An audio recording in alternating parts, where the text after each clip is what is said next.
Être ce que nous voulons avec fierté et passion, le Grand Cherokee 2015, le meilleur de nous-mêmes, vous présente Megamag. CT Motors, le spécialiste de vos déplacements, vous présente Megamag.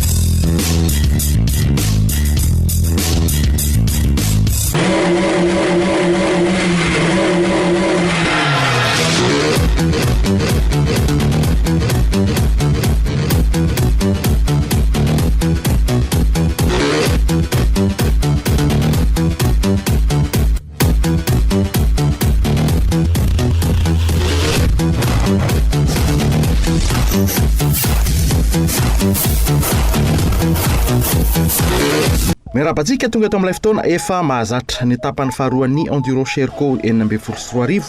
ilay dingana voalohany iadina izay ho tompontakany Madagasikara eo amin'ny moto tout terrain ary koa andihan'ny fahatelon'ny Enduro Sherco no omenanareo amin'ity anio ity fifananana izay nokarakarain'ny Fembex ny club IMC moa izy ity ary mendrika rally moto izany hoe misy spécial en ligne telo izay iverenana inte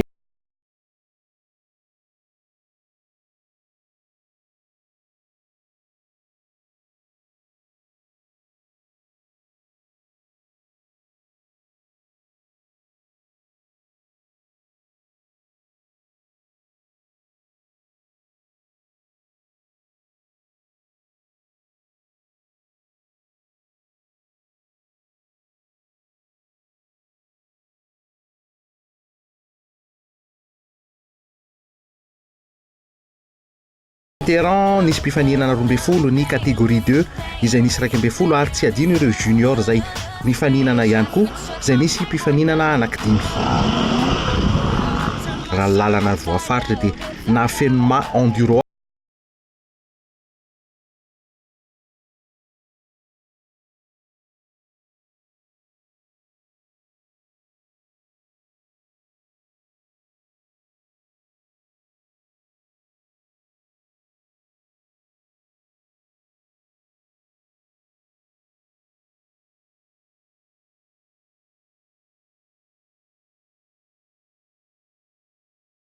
ireo izay tsy nanana préparation physique ara-dalàna satria dia tena ilaina tokoa ny fanomana tena amina fifaninanana toy izao.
Tamin'ireo mpanamory izay tsy nanao ny reconnaissance ny sabotsy no sahirana ny tadiny liaison.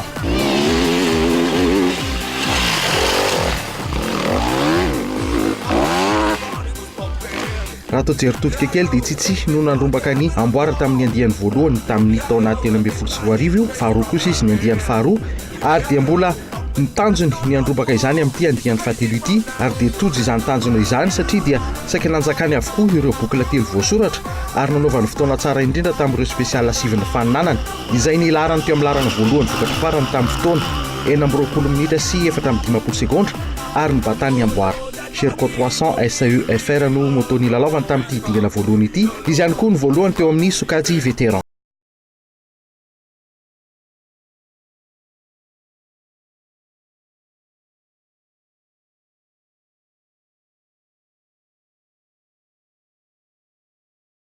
Nilalao ihany koa na dia efa elany tsy nahitana azy teo amin'ny sehatry ny fifaninanana tonga nasika be ary saika nifanaraka hatrany tamin'ny tsitsy teo amin'ny lalana faharoa ary dia voatazony hatramin'ny farany io toeran'io izay nanana ny fahatarana 12 sekondra tamin'ny tsitsy nivokatra farany izao araka izany nibatan'ny amboaran'ny senior.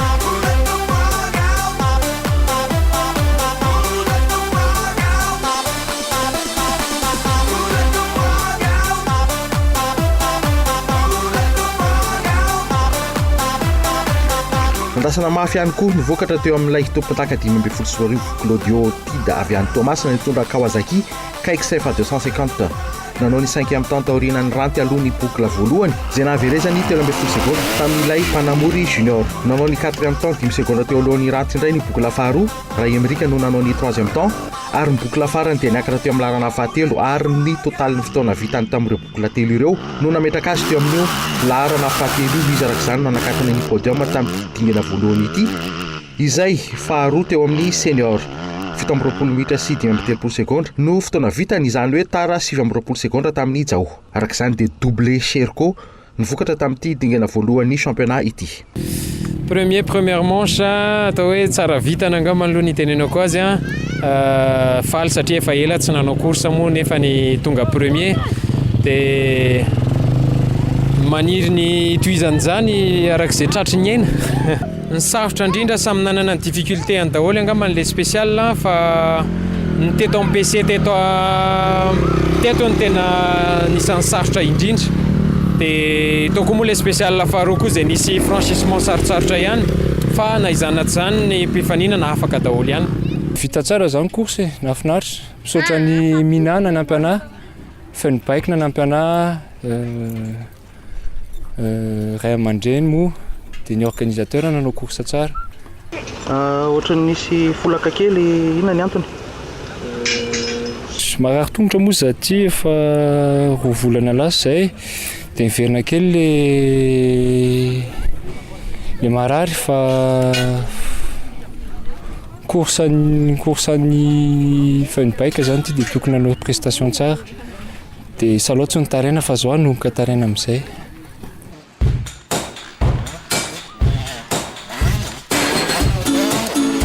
Nisy 5 ireo bois kely nanohatra ny faninana iranty ilay tompon-takany junior 5 nitondra Husqvarna TC 125 no isan'ny tena nisongadina vao natomboka ny fifaninanana satria dia saika tsy niotsona teo amin'ny top 5 hatrany ary dia larana efatra no nisy azy nanaraka ny Claudio nivokatra farany nahavita fotoana 17 minitra sy 17 secondes izany hoe tara 12 secondes monja tamin'ny Claudio izy ihany koa no nibatany amboaran'ny Sukaji Junior.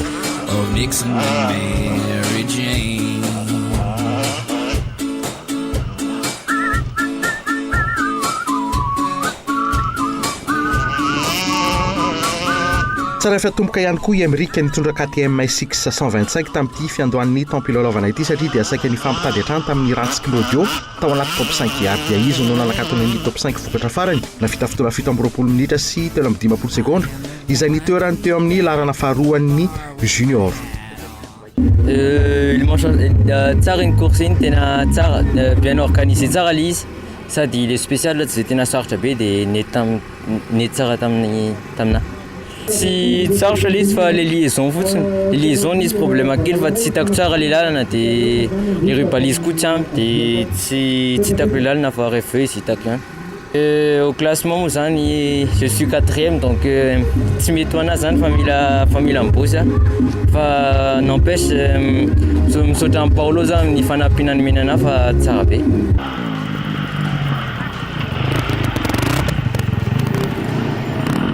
Rehefa resaka enduro dia tsy niraty mihitsy Titi Caron avy any Mahajanga nitondra Sherco 300 SUFR izay efa zatra enduro tsara tamin'ireo boucle telo dia tsy niotsona teo amin'ny larana fahaenio hatrany ary teo ihany koa no nitoerany ny vokatra farany navita fotoana 17 minitra sy 12 secondes izany hoe tara 2 minitra sy 13 secondes tamin'ny Emerika izy no faharoa teo amin'ny Sukaji vétéran.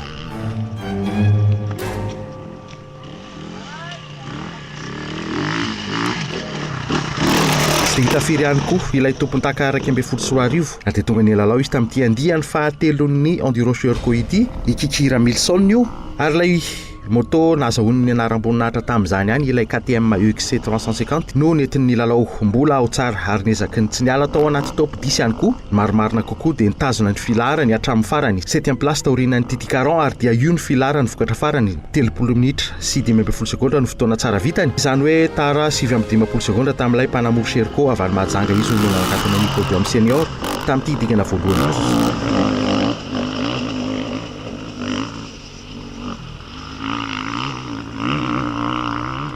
Panamory junior lasa senior tsy resy nitondra Houskvarna FC 250 no nanaraka ny Kiki teo amin'ny larana fahavalo ny vafilamatra tamin'ity dingana voalohany ity niakatra cylindré kely ihany koa 9e place taorianan'ny Paolo hatrany ny bokla roa voalohany niakatra toerana iray ny bokla farany ary dia io ny toerana voatazony nanaovan'ny fotoana 30 minitra sy 7 sekondra.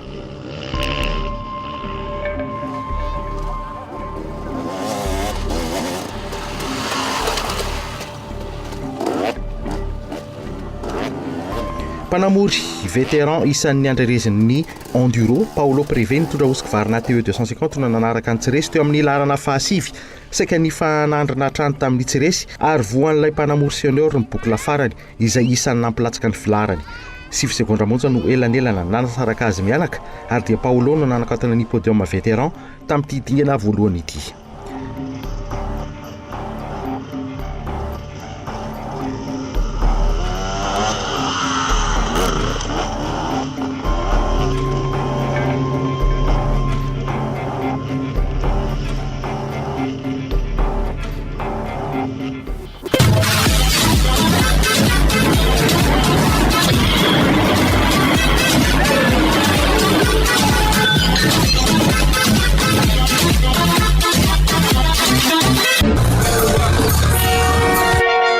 Chauffeur, embouteillage indray ino fika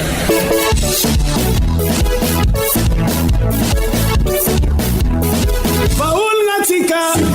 ya l'embouteillage io le moto marque Kimco marche rapide tongava amin'ny fide moto scooter mampiesy valeur am c'était moto andraro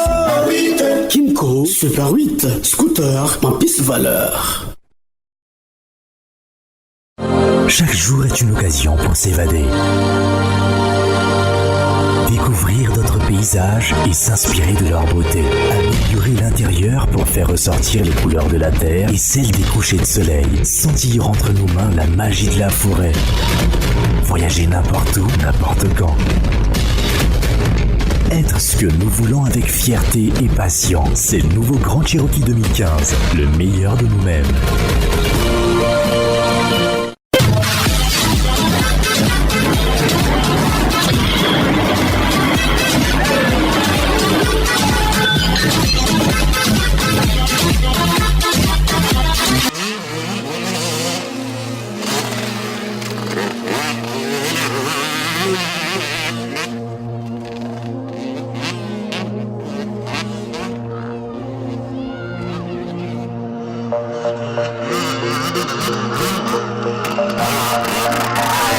Sokady junior nitondra Yamaha YZ 125 no nanaraka amin'ny Paolo teo amin'ny larana fahafolo sady nanakatona ny top 10 sy nanao ny 11e temps teo alohan'ny finaritra aloha ny première boucle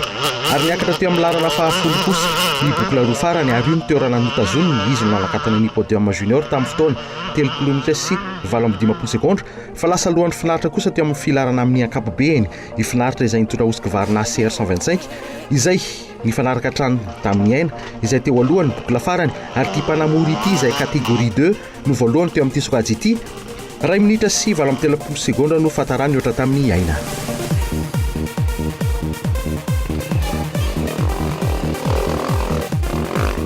Panamory vétéran avy any Antsirabe Léon Badboy nitondra KTM SXF 250 no nanaraka ny finaritra teo amin'ny larana fa 12 saika teo amin'ny toerana antrano tamin'ireo bokla telo ny fananana tararaka amin'ny 10 sekondra tamin'ilay Panamory Houskvarna catégorie 2 izy no faefatra teo amin'ny sokajy misy azy vétéran ihany io.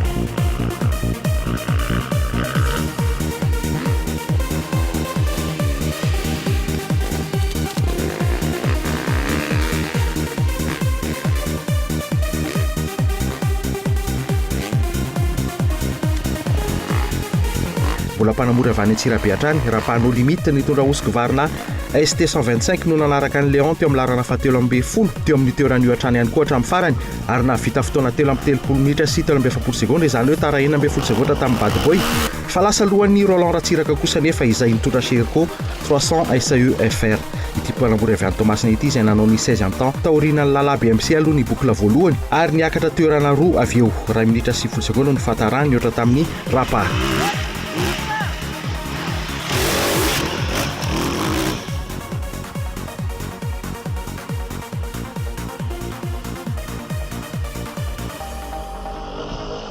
catégorie 2 iaro nitondra Sherco 300 no nanaraka ny Roland teo amin'ny larana fadimy zay isan'ny mpiangaly enduro ihany koa saiky niady toerana trany tamin'ny lalasy Roland ny première boucle fa afaka niakatra toerana roa ihany boucle roa manaraka ary nitoetra teo amin'ny 15e place io izy no faharoa teo amin'ny catégorie 2 vokatra farany lasa lohan'ilay Panamour junior avy any Antsirabe Yandi nitondra Suzuki RMZ 300 kosa nefa ity Panamour ity izay nanao ny 20e chrono ny boucle voalohany taorian'ny Rova sy Mahery avy eo niakatra toerana roa indray ny boucle faharoa lasa lohan'ny Fonfon sy Pascal ary mbola niakatra toerana roa indray ny boucle fahatelo farany teo alohan'ny Mahery sy Rova ary ny fitambaran'ny fotoana vitany 5:30 minitra sy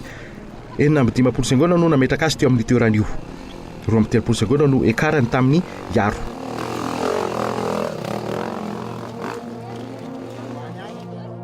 Nafinaritra be le course ny andro aloha dia efa tsara sady androany zany tsy nisy orana le toerana nanaovana anazy tsara be na le spécial voalohany na le faharoa na le fahatelo mpifaninana rehetra nahazo tsirony daholo mpijery koa nahazo tsirony mahafinaritra zany le izy ho anahy manokana tsy nampozina ihany le vokatra fa mahafinaritra na izany ary le spécial en ligne tsy dia mila fizika be ohatran'le boucle be ihany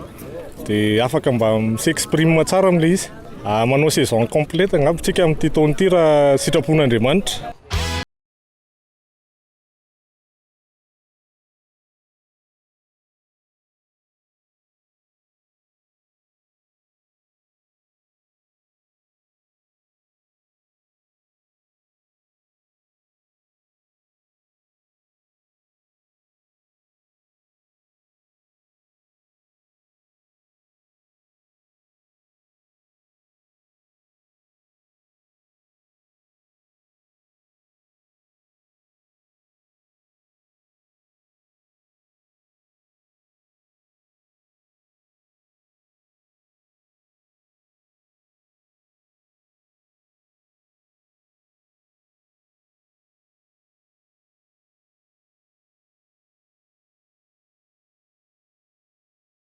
Techer Pascal sokajy vétéran nitondra osika varina teo 300 no nanaraka ny Rova teo amin'ny larana fa 7:30 tamin'ny fotoana 7:30 minitra sy 2:40 segondra.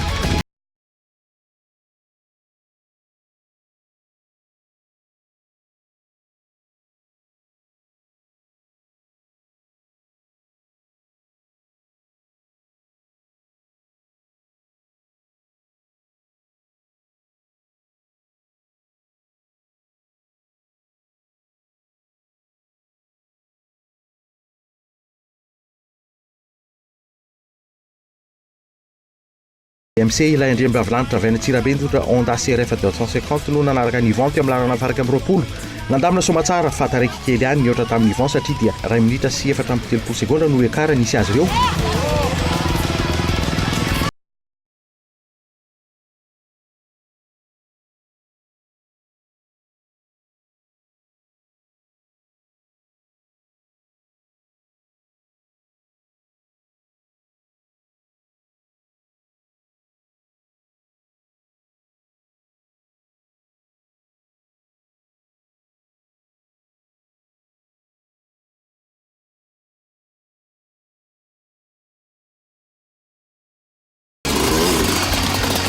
Nanaraka ilay Panamour vehivavy teo amin'ny larana faharoa 20 dia Panamour vétéran Miry Lakaka nitondra Sherco 250 20 segondra no ekara nisy azy tamin'ny lala.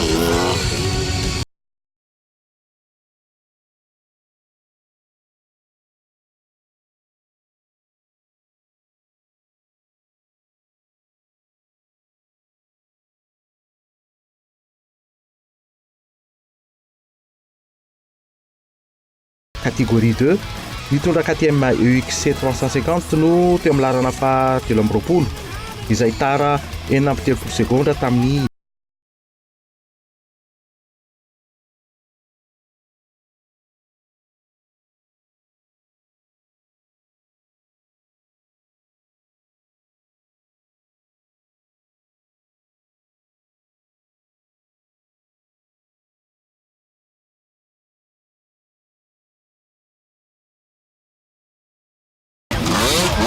Roberto nitondra Yamaha YZ 125 Zucati Junior no nanaraka nika teo amin'ny larana 420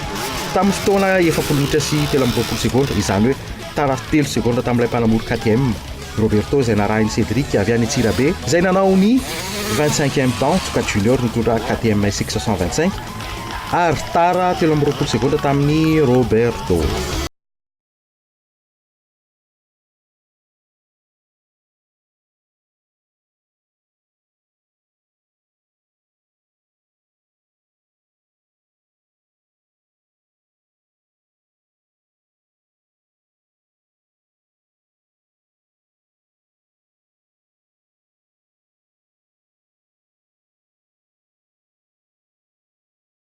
No tsara ihany fa nisy ny pénalisation folo segondra izay azony nahatonga io fahatarany io favoan'ny 2 minitra sy 20 segondra kosa Yery Sokajy vétéran nitondra Husqvarna TX 250 izay nanaraka azy teo amin'ny larana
anjerana amin'ny mahafifananana moto tout-terrain azy fa tsy nisy kosa nefa ny naratra. Première manche nafinaritra be voalohany aloha misaotra ireo mpandray anjara fa tena tonga maro be izy tam'le course raha niandro teo amin'ny latsaky ny 3 zay nefa tonga hatrany amin'ny 7 ny mpandray anjara réussite le izy tsisy naratra faly daholy afaka mody soma tsara daholy androany hariva donc faly tamin'ny édition igny. Nisaotra betsaka ny partenaire rehetra tamin'ny organisation anty course ty tao anatin'izany moa zany ny assurance Aharo zay name an'ity toerana ity zay tena azo atao hoe tena mety indrindra mihitsy anaovana ny course ohatran'izao dia manantena ny toizan'ny fiaramiasa amin'izareo. Misaotra ihany koa ny RTL, Cool TV zay nanome tanana teo amin'ny organisation sy ny nanafanateterana an'ity course ty dia manantena amin'ny 4e édition fa mbola hiara-iasa aminazy ireo izay. Izay momba indingana voalohan'ny sokajy moto igny fa hanokatra ny tampilalaovana ihany koa ny sokajy slalom ny sabotsy ny alahady izao fifananana zay karakarain'ny club TMF ary atao eny amin'ny piste TMF Iva.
Être ce que nous voulons avec fierté et passion, le Grand Cherokee 2015, le meilleur de nous-mêmes, vous a présenté Mecamag. City Motors, le spécialiste de vos déplacements, vous a présenté Mecamag.